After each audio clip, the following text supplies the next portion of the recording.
were you shocked? He sits up in a press conference today with his doctors and Rick George at Colorado and says he has bladder cancer. He can't pee the way he used to. He relies on Depends, and there's going to be a porta potty on the practice field.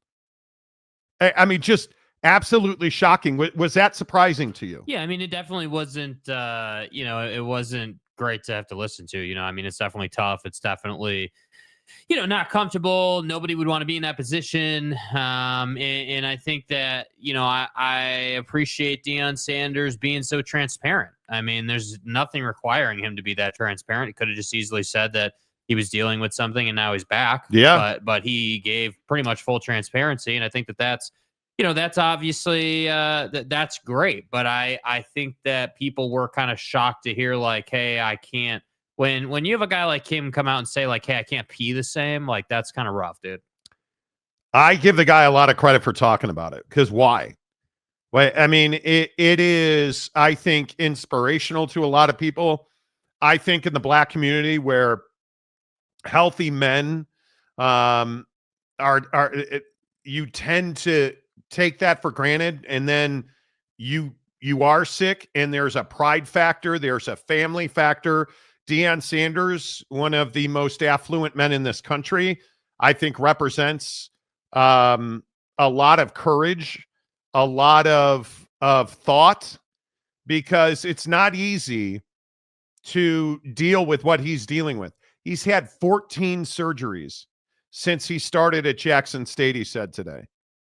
That's a lot of surgeries. That's a lot of health issues. I just think what he did today was incredibly brave.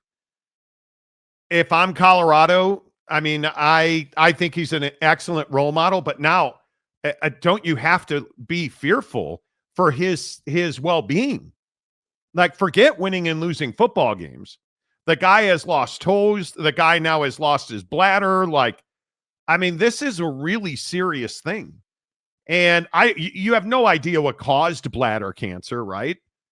But the stress of being the head coach of a major college football program, I don't think you can just write that off.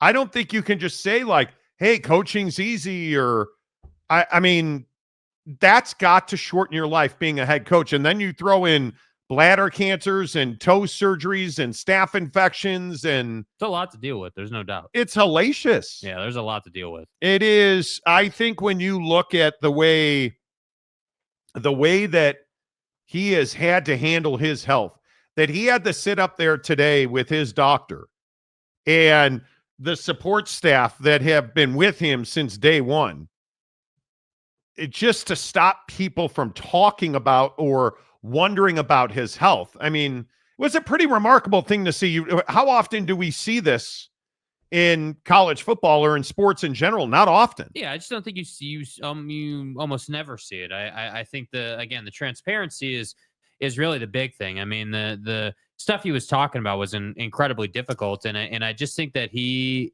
I think he's really good about understanding like who he is and the opportunity he has, even with cancer being the topic of discussion and all the side effects of that and the things he's lost.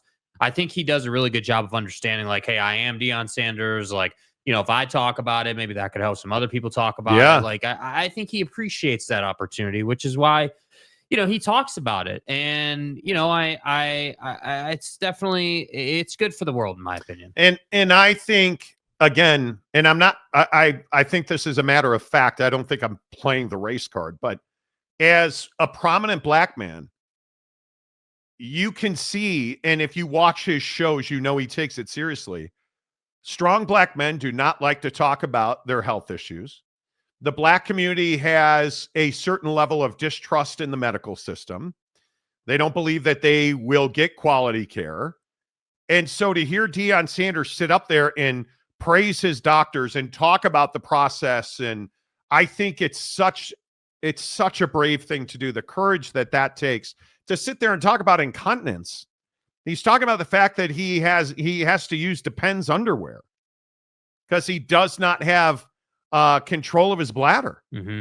That is unbelievable. I mean, it would be really easy to be embarrassed about that, right? I mean, it would be easy to just sort of try to run from that and try to keep it private, but that's never really been his thing. I mean, No. it's never really been his personality. He's always kind of embraced the media, in different forms and fashions, through his playing career, now his coaching career. Like, it's just, he's never been the guy that hasn't, worked with the media in that sense. And so to see I think what we see a lot of now is when things are going good, people want to talk to the media. When things are going bad, people don't want to talk to the media. That's right. Like, it's pervasive in golf. It's pervasive in other one-off sports where there's not a lot of obligation to talk to the media.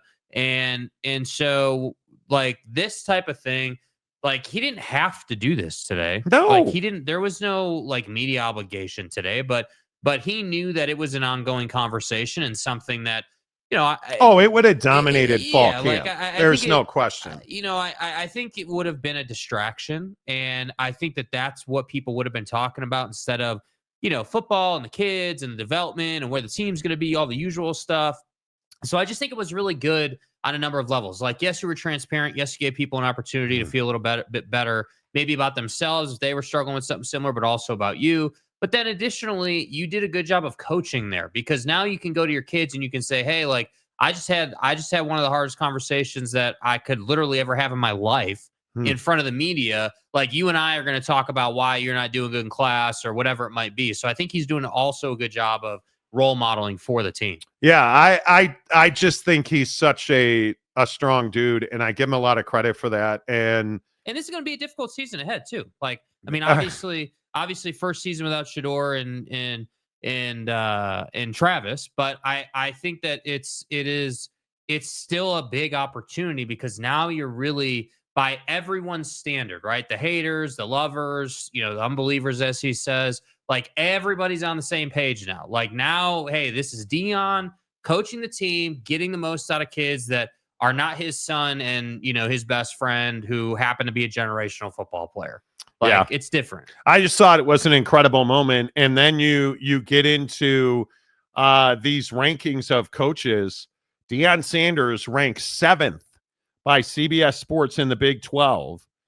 Coach Prime goes into year 3 at Colorado with a new set of weapons. Gone are Shador and Shiloh and Travis Hunter. Sanders can coach and recruit and has resurrected the Buffs program in college football's eyes. This year will be a new challenge with a new cast of characters after falling a few plays short of perhaps playing for a Big 12 title last year. So that verbiage right there is something that I think needs to be talked about. The verbiage of resurrected the Colorado program. So yes, he's resurrected that program. I agree with that. Like, you took a program that literally nobody talked about, was never relevant, nobody cared about, and now they care about it. They talk about it. They watch you on ESPN all the time. Like, Deion did that. But I think that this is definitely a new chapter. In my opinion, you've left the honeymoon phase now. Yes. And you are now in the, hey, it's time to not get saved by Shador repeatedly. And now it's time to, like, actually see what you're made of, because this is real world. This is bigger stuff now. This isn't, you're not at the HBCU anymore. You're not at a lower level. This is big time college football. And now I think you're going to see what this guy is really made of. Like, they had some tests, but I think that comfort level of having Shador there was an easy cop out for the haters. Well, and I think then you throw in this sickness thing with the cancer. Yes. And they released a video today, a kind of a teaser of his Prime show. He has a show on Amazon Prime kind of documenting his life. And I think it was May 9th. He was going in to get treatment. And the night before, he had to write out a will. And it's on my Twitter feed, The Monty Show, Monty, The Monty Show. And you can just see the real weight of the world on his shoulders, because he had never thought about having to write out a will. And now you're at a place where you have bladder cancer, you have a tumor in your bladder, and it's got to be removed. And there's a chance this is going to end your life. And you have to make a will. Like, I just think it's something you do every day. It's not something you even think about. Yeah. Right? It's not something you even contemplate. Well, and I would even go as far as to say, I mean, over the last several years, we've kind of seen, in different parts of our family, like Mm. the concept. It's funny you bring that up. The concept of having a will or not having a will. Like, I don't think enough people have a will, like, because we just don't think about it. It's not something that's like, oh yeah, like I'm 30, I need a will. Well, how many Like, people you know what how I many mean? people have like an advance directive even? Like, do you want people to go through extraordinary measures, and do you want to live on a ventilator, and do you want to, like, all these things that we don't even think about? Now, Mrs. Monty and I have thought about all these things. We have a will and advance directives. Like, we've talked to each other about that, but you're a multimillionaire. You're one of the greatest NFL players ever. You in a lot of ways probably feel bulletproof, and then you get the phone call that nobody wants. You get the phone call from your doctor saying, "Hey, we got a serious problem here." Got to talk. That's wild. And it's funny, all this is happening Wednesday. I go and get the rectus maximus. Right. Wednesday, I go get my yearly physical. My wife's physical's tomorrow. Hugh Janus. Yeah, it's not something I'm excited about, but I actually am really looking forward to it. But I can't imagine when you get that phone call and it's not the phone call you want from your doctor.